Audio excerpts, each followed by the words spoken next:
He finally here. did. Let's listen in. He's there now? I was really hoping he wouldn't show up. Quarter, the MVP chants that started to echo, they weren't for you, they were for Kevon Looney. What was that experience like for you?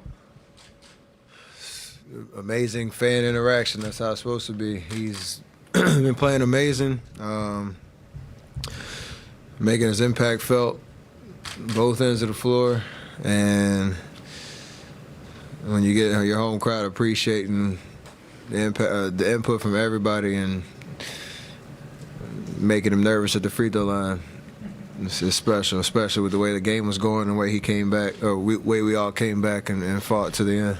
And for Kevon, just with everything he's been through throughout his entire career, with all the injuries and everything, what was it like to see him have a career night tonight in a game when you guys needed him most, with Draymond running into foul trouble? I think we've been talking about it, all year in terms of him playing all 82 games. Game 6 of the last series, coming back into the starting lineup and just dominating the boards. And now he's finding a new way to impact on the defensive end, obviously, and then being in the right place, right time, finishing around the rim. Career high, most he's had however long. So it's amazing to see him just take the experience of being around, these last 7 years, and being ready for his opportunity in different series. You can tell he's got composure, he's got experience, and just the know-how. And whether he's playing 30 whatever minutes or not, he's ready. Steph, when we asked Steve Kerr about Kevon, he said he's every guy's favorite guy. Well, why do you think that is? Without going into his history, he's just been through a lot. And from his rookie year, where he's playing some minutes in the finals, to now, he's just adapted to things that's been thrown at him. You could tell how this year, him being available was the biggest thing he wanted to accomplish, and you could see we see the work that he's put in to making that a reality. And now in the playoffs, just taking that next step. He brings a lot of joy to what we do in the locker room. He's kind of I call him like the muse in the locker room. He kind of just has a great demeanor about him, and he's the bridge to the vets and the young guys. It's pretty awesome to see him adapt to that role. Steph, 2 questions for you.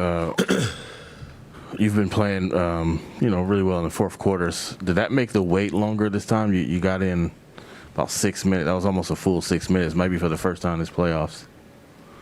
That's the flow of the game, and it's amazing to see. We all know this is a team game. This is the ability of everybody to step up, and the way the game went. In the second quarter, try to hit a couple shots to keep us in it, give us some life. It's 14 points, then we battled back to be down 2 at the end of the third. Our defense was amazing. And in that first 6 minutes, JP, Loon, Otto, Clay, they all made great big shots and gave us, a nice lead where we could steal a couple minutes here and there. Got back in, and we were able to finish the job. So the confidence that we have in everybody who's out there to step up and make plays, you feel that flow, and you don't want to kind of interrupt it, even though those are important minutes. And JP, Loon, Otto especially, they did their job and helped seal that win for us. What's been your obsession with bedtime in these playoffs? I have no idea. I keep telling I don't choreograph none of that stuff. It's just kind of just having fun. And I think you talked about having kids. You know how bedtime routines are important, and it's the final signal for a job well done that day. So pretty special.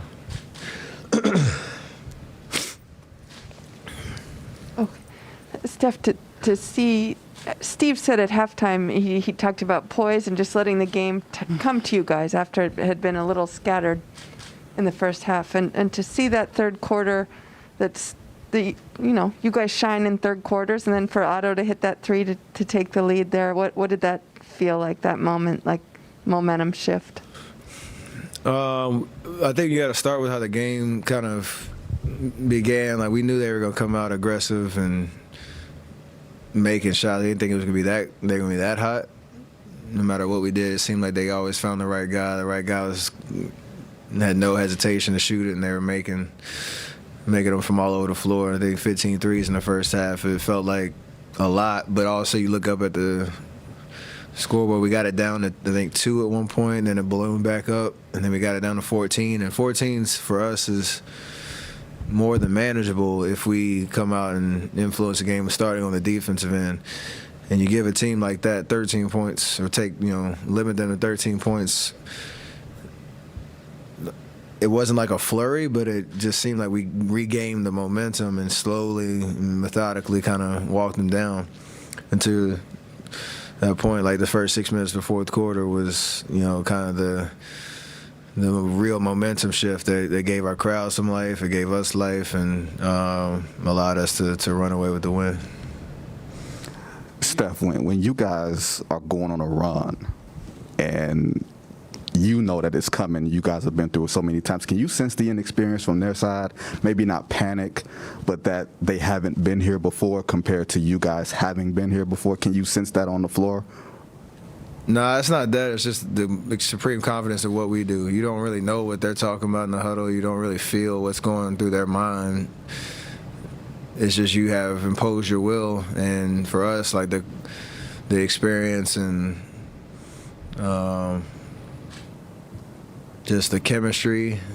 Obviously, this group is different, but we have that attitude and spirit. Like, we feel like we're never out of it. I think only one game this playoff run so far, like, we've been severely outmatched from start to finish. But that belief then turns into execution in the game, and you can feel the momentum. It's more just focused on what we do.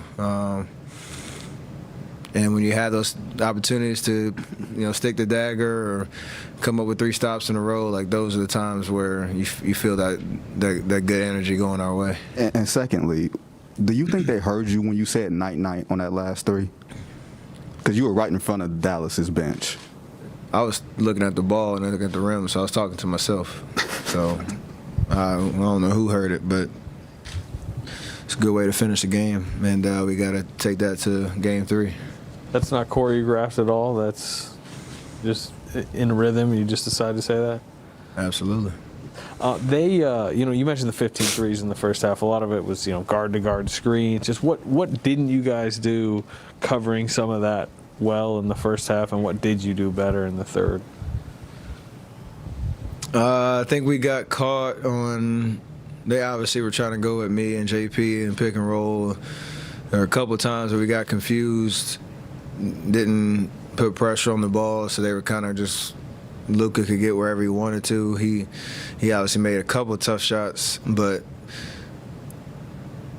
the decisions were, I think, a lot easier for him in the first half, where somebody was open, whether it was him off the ball screen or him getting downhill, kicking it back out, and us kind of scrambling.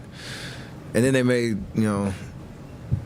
a couple. I think they all made a couple tough ones. So you kind of didn't want to overreact, but also we got a lot better on the ball, just trying to keep bodies on Luka, close out to the shooters that we know are hot, and then rebound the ball, so that's our best offense.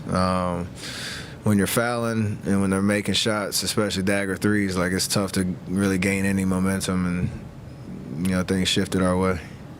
Steph, are there times when you're feeling maybe the defense isn't all the way focused on you as much as it has been, and maybe a little bit to Jordan? There's at least one play where I think you took it down the left side of the lane, and Brunson just took half a step to you and then ran out to Jordan, and you didn't have the open lane to him. He wasn't helping on you. Do you remember that, or are you feeling this a little bit where the floor is slightly different because Jordan's out there? Absolutely. and he's more than capable as a ball handler and a playmaker. Take advantage of that. There are times where, you know, me or Clay are off the ball and we know they're not really going to leave us, so help side defense isn't really there, and he's amazing at taking advantage of that, getting to the paint, crafty finishes. There's a couple times in transition where I remember at the end of the second quarter, he was coming down the left side. Everybody's focused on him and his speed getting to the basket. He found me on the right wing, and I knocked it down. There's opportunities like that. So there's a lot of trust in being able to put the ball in his hands and know you got to figure out what you're going to try to take away. And he's, been amazing at finding the seams. Him and Looney had great chemistry tonight. And it's nice to have another ball handler that can take advantage of those looks. 2 Clay dunks in the second half. They're really, kind of taking away his 3 in this series. How important is it for him to do what he did, kind of pressure the rim? I think that's 2 games in a row where he's figured out over the course of his minutes the different looks. They're literally not taking a body off of him no matter where he's at. Playing the pin downs pretty well. So he's gotten a couple backdoor cuts in game 1. He got some pump fake drives where there's no help getting all the way to the basket. Kind of the Tim's question, like there's space out there. We just have to really take our time and take what they're giving us. And over the course of 48, you'll find some clean looks. So when we get in trouble is when we try to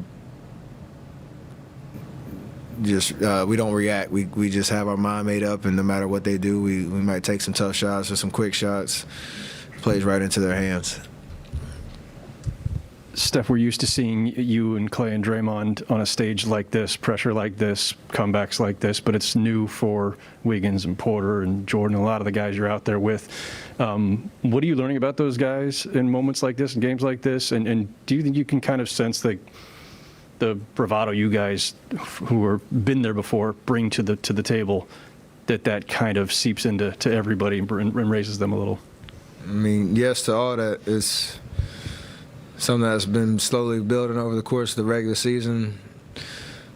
It didn't always show on the court, but the roles and how we play on both ends of the floor, everybody's, I think, very comfortable in what they're asked to do. Even Wiggs, where he has a tough challenge of chasing Luka pretty much everywhere, every time he's out there on the floor, every minute he's out there, and you understand he's going to get scored on because Luka's nice like that, but over the course of 48, you figure out how that's going to wear him down a little bit and how he can go back at him on the offensive end. Otto, in the same way, he had a big 3 in the fourth quarter, just being aggressive and ready for his moment. So we try to bring that attitude, and those guys are really, demonstrating that the moment's not, too bright for them. And we need everybody's contribution because this team is different than years past. Cool. Thank you. Appreciate that. Yeah, we did what we're supposed to do. It's a little dramatic and obviously emotional, but we got to carry it out the dice. But I'll take it. Yeah, heavyweight right there. That's a heavyweight right there.